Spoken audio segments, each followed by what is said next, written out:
ಹೆಣ್ಣೊಂದು ಕಲಿತರೆ ಶಾಲೆಯೊಂದು ತೆರೆದಂತೆ ಎಂಬುದು ನಿಜ.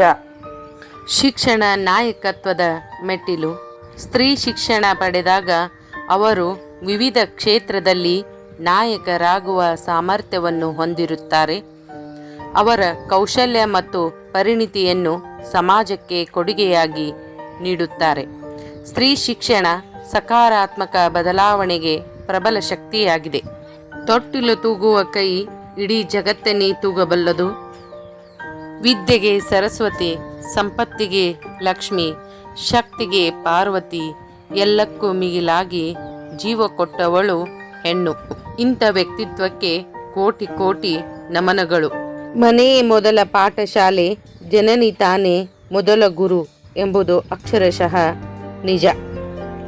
ಅಂಥ ತಾಯಿ ಔಪಚಾರಿಕವಾಗಿ ಶಿಕ್ಷಣವನ್ನು ಪಡೆದರೆ ಇನ್ನೂ ಹೆಚ್ಚಿನ ಪ್ರಗತಿಯು ಸಾಧ್ಯ ಎಂದು ಹೇಳಬಹುದು.